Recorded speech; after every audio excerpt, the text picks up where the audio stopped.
Thanks, Donna.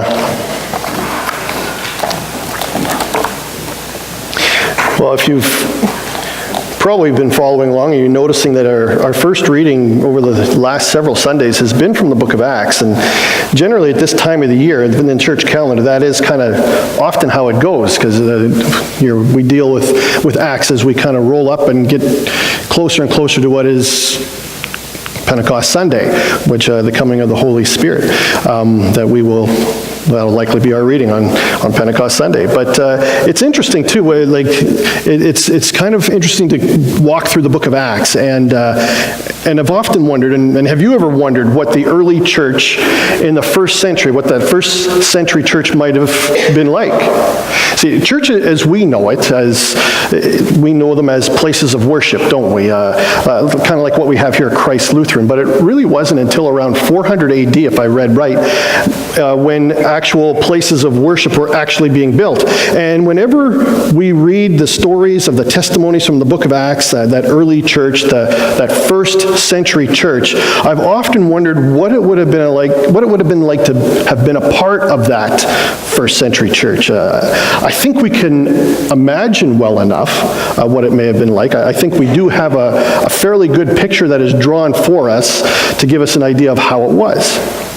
I was thinking this past week of just church experiences and so forth, and Karen and I, we had been been a part of 4 different missions trips, and the last one that we had done together, it was with a group of, all of them were with high school age teenagers.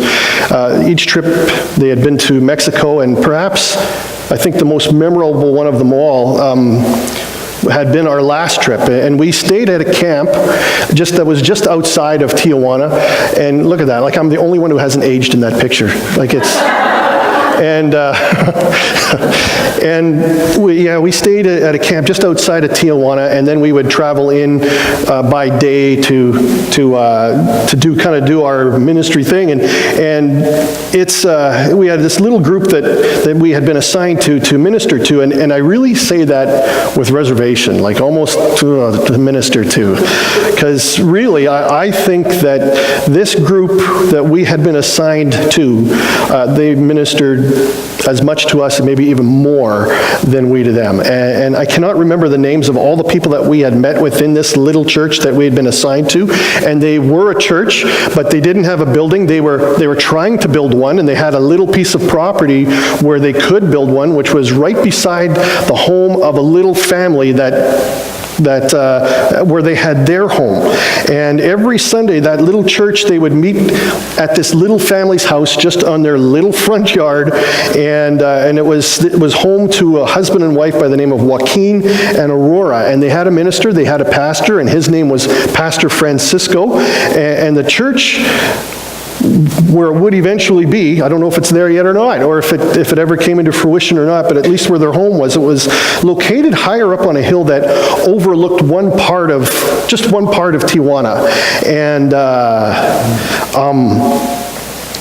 on one particular Sunday, what we had done is we brought a great big tarp to Joaquin and Aurora's place, and they put it up kind of like an umbrella, just to kind of get out of the heat, because it gets pretty hot there, as you can imagine, and just for some to get out from underneath the hot sun, and it was one of the more poverty-stricken places that I had ever visited, and when you were driving kind of up the hill, you could see power lines that were strewn across these sandy, dirty roads where people were pirating power from wherever and from whomever they could, and houses were of cinder blocks, and not all the houses were completely roofed either. And when I think back to our time with that little church, what stands out to me perhaps the most, more than anything, had been the graciousness of this couple, Joaquin and Aurora, and the others too, who were part of that little church family. And we worked together with them, trying to dig ground for where their future church would be, and we had these little spades, and I'm telling you, the ground was hard.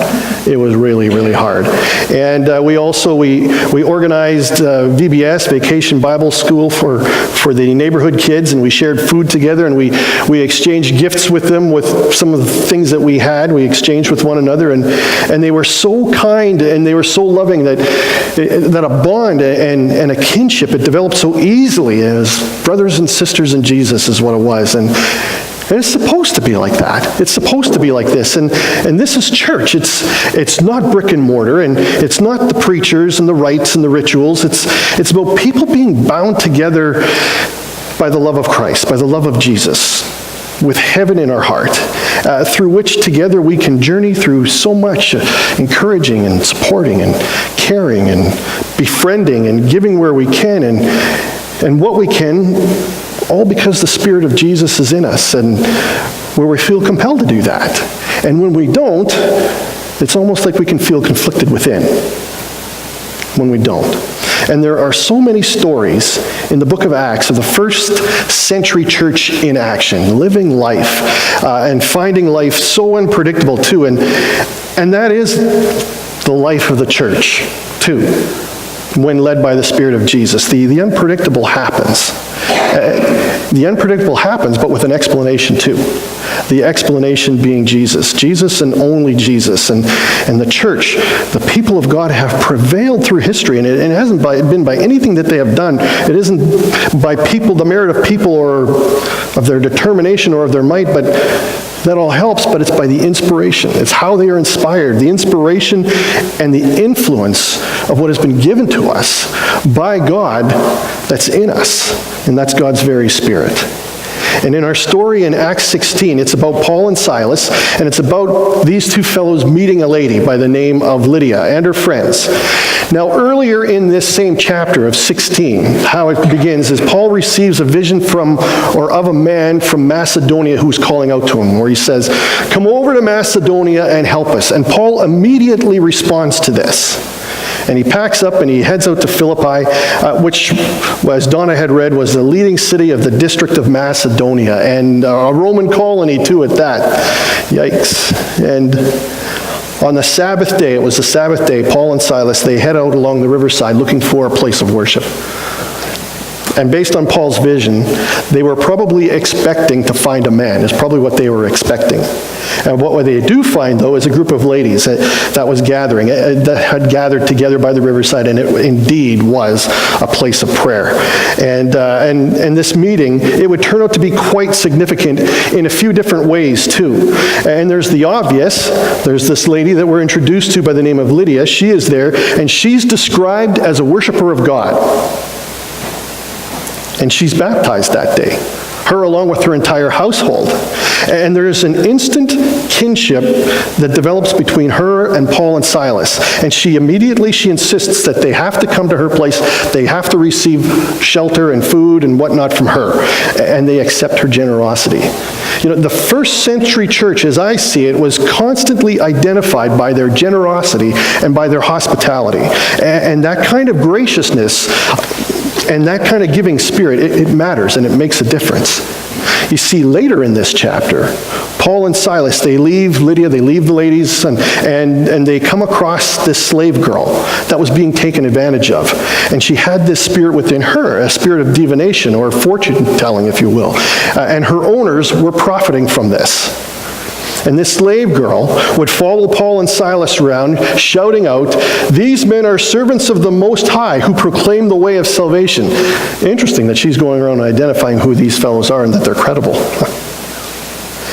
And Paul and Silas, they're trying to mind their own business. They're trying to ignore her. They don't want to create any trouble for themselves. But it continues on, this persistence. And finally, Paul feels he's got to do something about this. And really, Jesus wants to free all people from chains, whatever those chains might be. And Paul commands the Spirit to leave her, and it does. But now there's another problem, because now there's no more prophet. And her owners are a little upset by that. And they go and they tattle to the authorities. The authorities who in turn have Paul and Silas beaten and thrown in jail.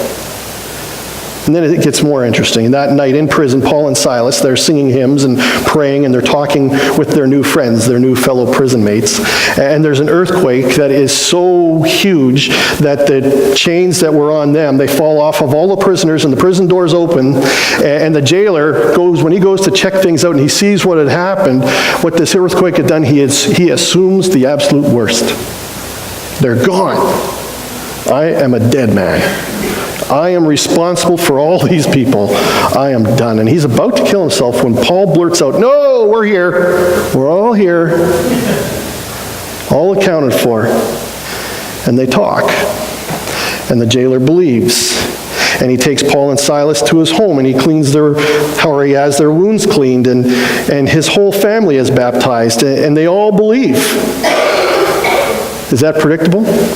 The unpredictable happens whenever heaven is in the heart.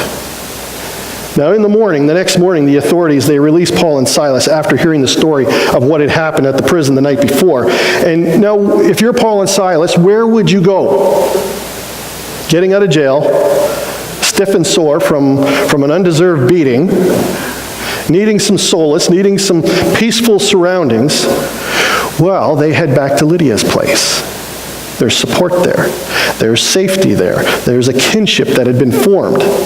And so now it's pretty fortunate that maybe Lydia was the first for meeting Lydia first upon their arrival in the district of Macedonia, wouldn't you say? And it's interesting that we have the readings which we do for this week because they kind of follow right on the heels of our readings from last week's, especially the main gospel message from last week, which was to love God and to love one another as God has loved us. And the first century church was strengthened whenever they demonstrated their faith, not only through declaring what they believed, but perhaps even more through the hospitality and through the generosity that they would extend to others. And it would seem that an open heart opens doors, doesn't it? To new opportunities, to new friendships. It opens doors to sharing the love of Jesus whenever heaven is in your heart. And this might all sound too like pretty basic, pretty simple stuff. The church should be as such. It should be that the love of God is so clear within its members. And while our 21st century church is not the same as the first century church, I mean, we exist in different times, and times have changed, and the church, it exists around the globe today within different cultures, and each having their own unique context too, but the command, the directive is still the same. Love God, heart, soul, and mind, and love each other as God has loved us. That's still the same.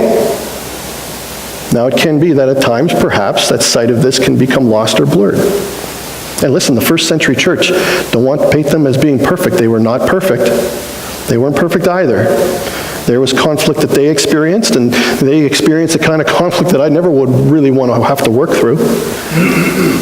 And in various places where the church spread, where new bodies of believers are being found and formed into community, they experienced infighting and they experienced disagreements at times. And yet through it all, the church grew exponentially. And it's really astounding to consider how the early church not only grew but survived through those first 100 years.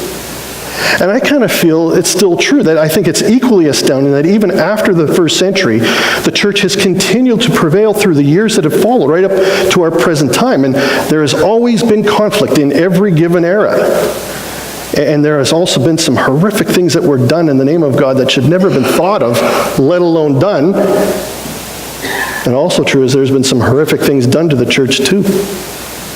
And yet the church still stands. We're still here. And there are still challenges, and there are still disagreements, and there are still conflicts, and some are handled well, and some are not. And a high standard has been placed on the church, hasn't there? Even by those who aren't churchgoers. I've heard this, I'm sure you've heard it too, where some will say or have said, I don't need to be a part of the church when there's people within it who are hypocrites. Sure. There's hypocrites to be found everywhere. In every corner of society and within every corner of each community. Yet the church is held to a higher standard than all other groups or organizations. And I'm not saying it shouldn't be that way either. It's just that people are people, and none of us get things completely right all the time, and maybe we just need to be honest about that. And perhaps you've heard this said before too. I don't need organized religion to believe in Jesus. I don't need to go to church to have faith. Maybe not. I'd be sort of in agreement. I don't need organized religion either, but I sure do need the church. I do need the community of followers of Jesus in my life. I need to be a part of that. I need to be a part of this. There's belonging, there's support, there's acceptance, there's encouragement, there's victories and celebrations that we share together. And I think the church prevails, and I think it's going to continue to prevail too, with heaven in our heart. Loving God and loving one another. And I think the years, the centuries of the testimonies are enough to convince me, to encourage me to keep having faith, because God is faithful.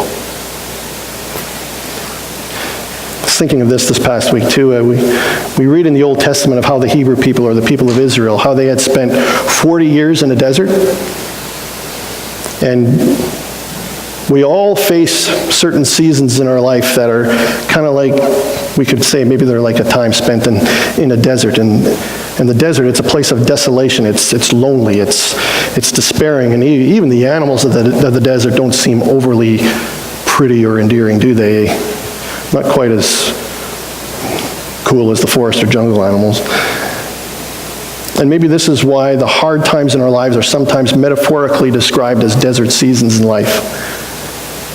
We don't have to travel to Manitoba's sandy lands or to the Sahara or someplace like that to experience the desert. You know, a cemetery will do just fine.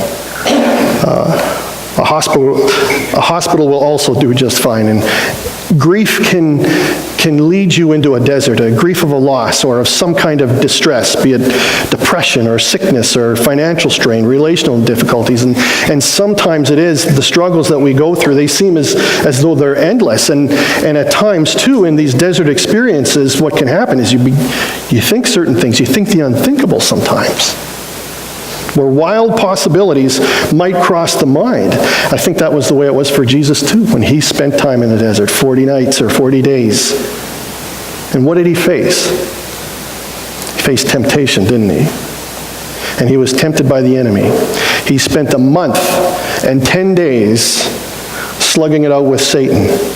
And yeah, the wilderness is a cruel and lonely place, because in that wilderness, our resolve can weaken, where you may give thought to the unthinkable. And in this desert place, it can also foster, or it can be the place where things are birthed that distort discernment, or where bad choices are made, or bad patterns such as addictions or short-term solutions to things that only become more deep-seated problems. And the desert can be a place where you simply give up, because while we hear this, God will never leave us nor forsake us or forget about us, and that he'll pick us up and heal us and bring us to a better place. Sometimes in our despair or in our depression or in our depress, we may doubt that to be true. And yet Jesus, by his Spirit, is everywhere. And he can be found in the desert places too. And when you find that that's too hard to imagine, they say it's okay to doubt. Sure, well, maybe doubt your doubts before you doubt the Word of God. And I love the imagery of Revelation 21. The image of a city, a holy city coming down, and it says that there's no temples within this city to be found. There's no need for sun or moon or to give off light. I think it's a fairly significant description for first century Christians to consider who are living within the Roman Empire, where temples did exist, which were believed to be the residing place for God, and also to a Roman culture that believed in multiple gods, such as the sun and the moon and so forth. But Revelation places God as standing alone, and that there is none like our God, and that his glory, it outshines things like the sun and the moon and so forth. And his glory, it brings everything into his conformity, and his presence is everywhere. And Jesus clearly asserted that in John 14, that his Spirit will arrive and will be within all believers, not within places of brick and mortar, but within the hearts of all who believe. Well, that sounds pretty good. And how do you tear that apart? So the desert seasons become less lonely because burdens become something that are shared now. Through prayer, through empathy and sympathy and compassion, through friendship that stands strong even when there might be disagreement and even when the hard times, or when the times are hard and when the future looks uncertain or bleak or unclear, the church will prevail because the presence of Jesus will not leave. And his Spirit is within his church, within you and I. So this love God and love one another directive fills us with possibility that by God's power, by his strength, I can do this. And you can. Especially when heaven is in your heart. I think a fitting way for us to conclude here is with that hymn, Since Jesus Came Into My Heart. So I'm going to invite you to stand as we sing together.